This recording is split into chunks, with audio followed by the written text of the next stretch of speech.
Bonjour. Alors, dans ce PowerPoint, on va voir les propriétés sur mesure. Donc,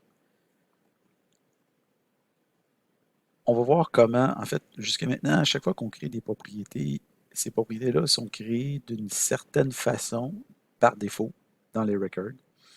Puis là, on va voir comment on peut, disons, euh, moduler ces propriétés-là pour qu'elles se comportent de manière légèrement différente. OK? Donc, on peut le faire dans les records, on peut le faire dans les classes aussi, parce que les classes, les records, donc c'est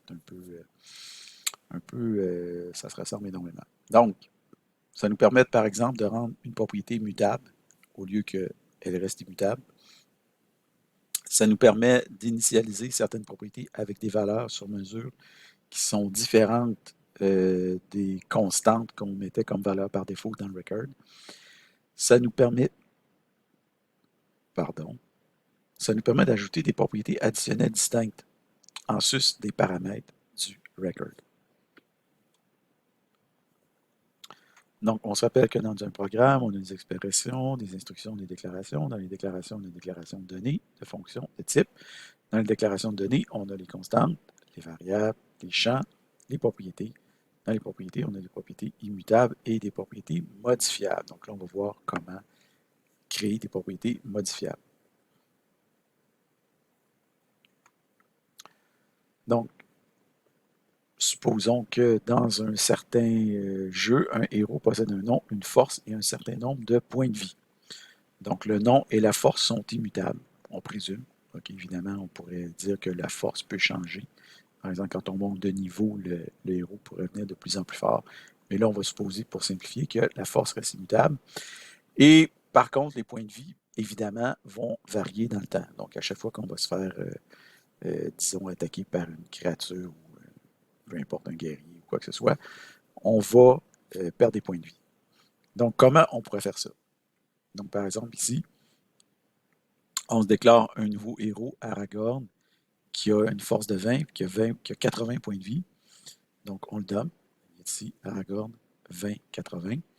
Et là, on va diminuer ses points de vie de 5. Donc, Aragorn, point de vie, moins égale 5 pour les baisser. Et après ça, on le donne. Donc, une fois qu'Aragorn a perdu 5 points de vie, ben, il est rendu à 75 points de vie à partir de 80. Donc, comment on peut faire ça au niveau d'un record? Ben, on a toujours notre record ici avec nos trois propriétés, nom, force, point de vie.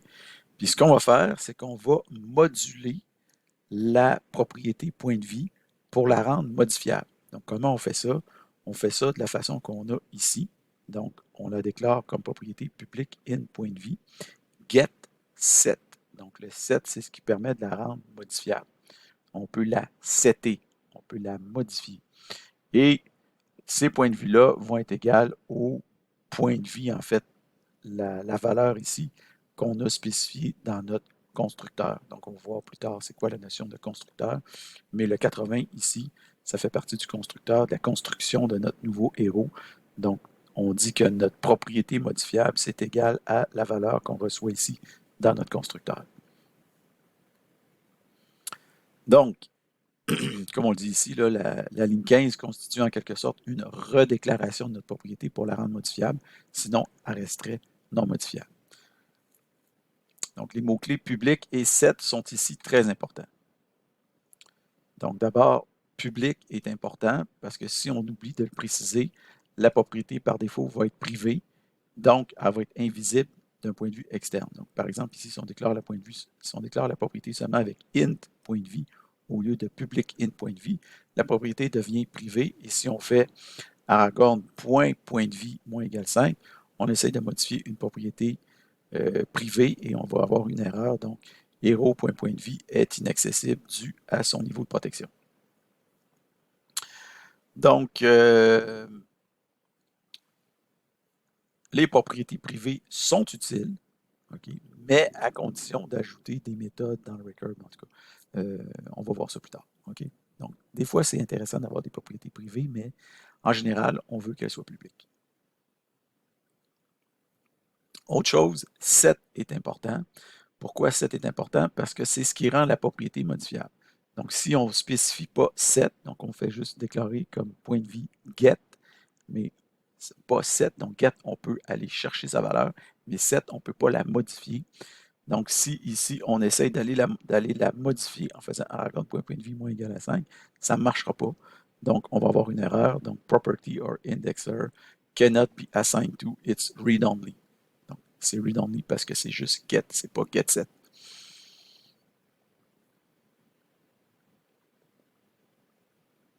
Donc, get est important, set est important. Oui, évidemment. Bon, c'est sûr que get est important parce que get, c'est ce qui permet d'aller chercher la valeur.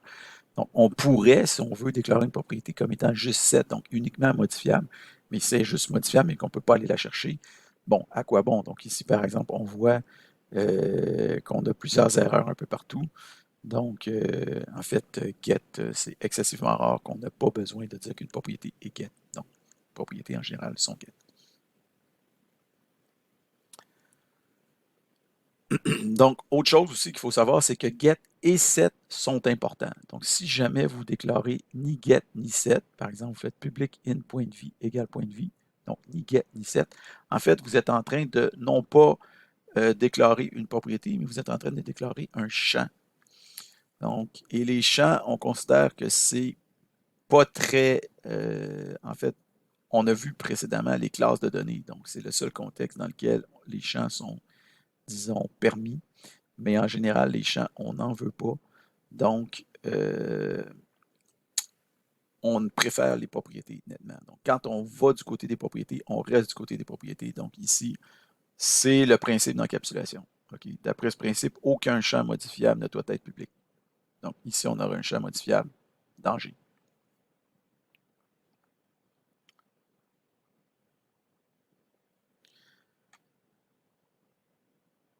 Donc, on va supposer maintenant la chose suivante, que par défaut, l'agilité, donc là, on avait le nom, la force, le point de vie, l'agilité.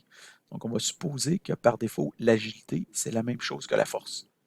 Okay? Donc, si on déclare, par exemple, un nouveau héros, Aragorn 20-80, à ce moment-là, automatiquement, l'agilité, c'est la quatrième propriété. Donc, l'agilité devient automatiquement la même chose que la force. C'est ce qu'on veut. C'est ça qu'on veut faire. Donc, ici, par exemple, le Golas, 15 de force et 22 d'agilité, mais Aragorn, ce qu'on veut, c'est qu'automatiquement, son agilité soit la même chose que sa force. Comment on peut faire ça? Évidemment, on ne pourrait pas écrire, c'est-à-dire, on ne peut pas, ce qui serait intéressant, ça serait de dire, par exemple, int agilité égale force. Malheureusement, ça ne fonctionne pas. Donc, comment on peut arriver à faire ça? Donc, on peut le faire grâce à une initialisation sur mesure.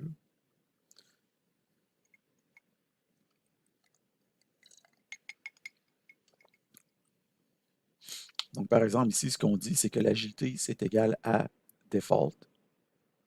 Et après ça, on rajoute deux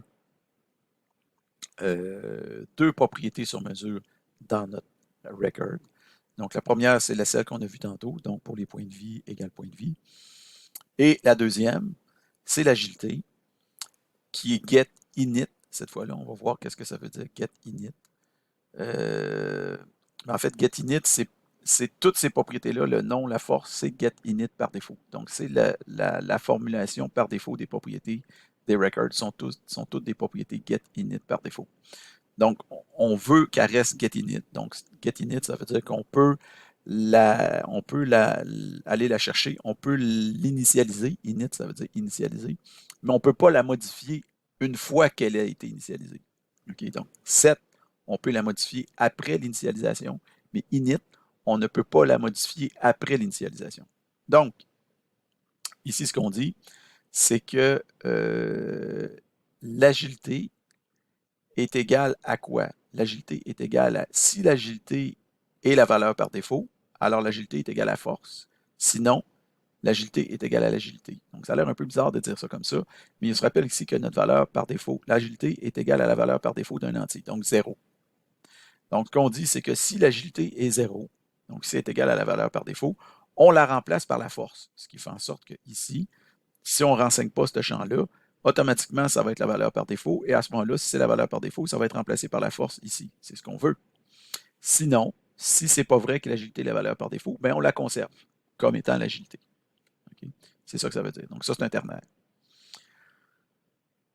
Donc ici, qu'est-ce qu'on fait? On a, par exemple, deux façons de spécifier une agilité différente, mais ici, Aragorn va avoir une agilité qui est égale à sa force. Boromir va avoir une agilité aussi qui est égale à sa force. Donc, agilité qui est égale à la force. Boromir va avoir une agilité qui est égale à sa force. Par contre, le Legolas, on dit qu'il y a une agilité de 22 qui est plus élevée. Et Gimli, ce qu'on peut dire, c'est qu'il y a une agilité, mais on n'est pas obligé de le spécifier ici. On peut le spécifier entre accolades si on veut, qui fait aussi partie de la phase d'initialisation. Donc, on peut le spécifier directement comme ça aussi si on veut. Donc, ici, on obtient agilité 14 pour une force de 17 en ce qui concerne Gimli. Donc, init est important parce que si on le met, il est plus possible d'utiliser la séquence d'initialisation au moment de la création de l'objet et seul l'argument facultatif reste disponible. Donc, typiquement, cela ne correspond pas en général aux attentes des programmeurs C#. Donc, on pourrait mettre juste get au lieu de get init. À ce moment-là, si je mets juste get, on ne peut pas utiliser ici la séquence d'initialisation comme on fait à la ligne 6. On peut juste initialiser dans le constructeur comme on a ici à la ligne 5. OK? Donc, on peut juste initialiser dans le constructeur, on ne peut pas initialiser dans la séquence d'initialisation. C'est la différence entre get et getInit. En général, on veut getInit, mais des fois, on veut seulement get.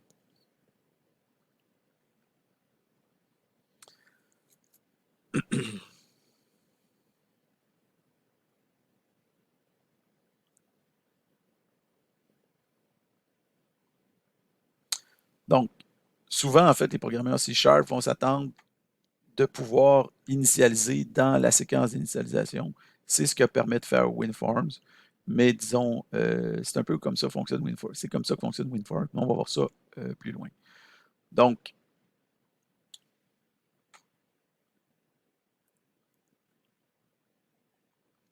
bon, en fait,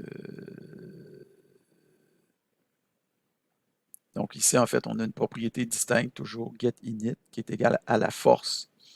En fait, ici, ce qu'on fait, c'est carrément, on ne spécifie même pas la propriété dans le constructeur qu'on a ici, ou dans les paramètres, dans les propriétés qui sont associées directement au record, on l'ajoute entre accolades ici. Donc ici, on a vraiment ajouté une nouvelle propriété. Ça, on modifie la propriété point de vie ici en modifiant son getSet. Ici, ce qu'on fait, c'est qu'on rajoute carrément une nouvelle propriété en sus de celles qui sont là. OK? Qui est getInit. À ce moment-là, on ne peut plus initialiser la propriété directement dans le constructeur ici, comme quatrième argument. On est obligé de l'initialiser dans les accolades. OK? Donc, on l'a ici, anatomie d'une propriété sur mesure, donc public int agilité getInit égale, puis ici, on lui donne une valeur d'initialisation par défaut. Donc, on pourrait mettre aucune valeur d'initialisation par défaut, on pourrait mettre default. En fait, si on ne met rien, c'est default. Puis, on peut mettre aussi une valeur qui existe déjà, comme par exemple ici, la force. Donc, une propriété sur mesure possède les caractéristiques suivantes. Une accessibilité, donc par exemple public ou private. Un type, obligatoire comme int. Un nom, on l'a ici. Et des spécificateurs de mutabilité, comme généralement getSet, si la propriété est modifiable, ou alors getInit pour une propriété immutable. Donc, juste un get, c'est un peu moins courant, mais ça peut arriver. Et finalement, une valeur d'initialisation facultative, okay, qui peut prendre en compte les valeurs passées en argument au record.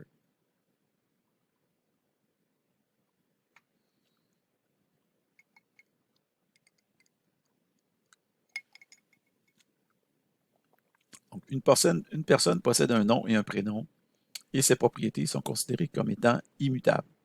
Qu'est-ce qui cloche avec la modélisation suivante?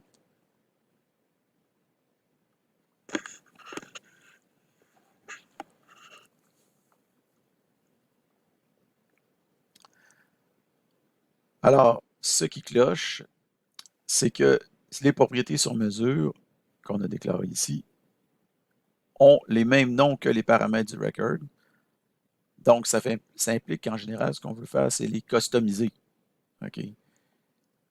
Mais en réalité, ici, on ne customise rien du tout parce que prénom et nom sont déjà des propriétés getInit des types correspondants et qui prennent automatiquement la valeur prénom et nom. Donc, ça, c'est exactement l'équivalent de faire ça ici. C'est la même chose. Okay? Donc, ça, puis ça, c'est rigoureusement équivalent. Donc, qu'est-ce qui cloche maintenant dans ce modèle-ci? On dit qu'un cercle immutable possède un rayon et un diamètre. La modélisation suivante est-elle adéquate? Donc, on a notre rayon ici, et on rajoute une propriété additionnelle, diamètre, qui est égale au rayon fois 2. En fait, ici, ce qui cloche, c'est que notre diamètre dépend toujours de notre rayon. Okay? Donc, puisqu'il dépend de notre rayon et qu'on ne peut pas disons, on pourrait toujours, en fait, on peut, ben non, je ne devrais même pas dire ça, notre diamètre est toujours égal au rayon fois 2. Donc, comme il est toujours égal au rayon fois 2, on serait mieux d'en faire une propriété calculable que d'en faire une propriété distincte. Donc, propriété calculable, c'est mieux. Donc, public double diamètre avec la flèche rayon fois 2. Donc, on en fait une propriété calculable plutôt que d'en faire une propriété distincte. Donc, est-ce que le modèle suivant est un modèle valable? Donc, un monstre, possède un nom, une force, des points de vie. Seuls les points de vie sont mutables. Typiquement, à sa création, sa force est 12 et ses points de vie sont 24. Le modèle suivant, basé sur un record, ne comporte aucun paramètre et est composé uniquement de propriétés sur mesure. Est-il valable et censé?